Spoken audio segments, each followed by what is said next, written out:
Hello guys, andito ako ngayon sa Novo at titingin ako ng mga items na naka-sale at yung mga kailangan sa bahay. At pagtapos sa Novo, pumunta na pala kami ng Pure Gold ng asawa ko.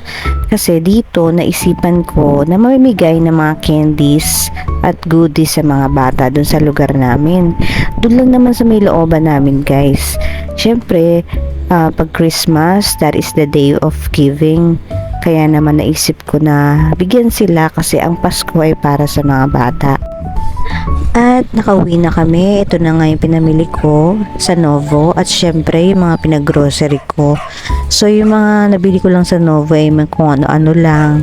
At ito na nga guys. Ito na yung mga ginrocery ko. Yes, konti lang yan. Kasi guys, dun lang po yan sa may looban namin, yung mga bata doon na dumadaan. At alam ko na kahit na konti lang ibibigay ko, magiging masaya naman sila. Siyempre, babatiin na rin ng Merry Christmas. Yung mga anak ko nga na maliliit pa ganun din kahit nabibigyan ng candy. Sobrang saya na. Kaya gusto ko rin magpasaya ng mga bata. Kaya naman naisipan ko na mamigay ng mga candies this Christmas.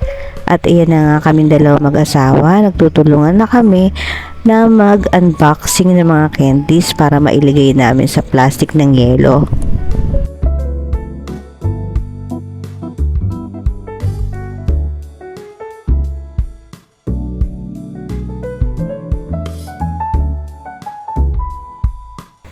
So, ayan guys, may mga natira pa dyan. So, naisipan ko na kinabukasan ay bibili na lang ako sa Dali.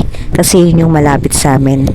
So, yung mga natira dyan, itatabi ko muna siya sa plastic ng yelo para bukas dadagdagan ko na lang. At ayan na guys, natapos na namin yung mga ibinalot na candies at goodies. So yung punso ko, yun naman ang naglagay sa plastic para sa December 25. 24 ko nga pala yan binalot, December 24.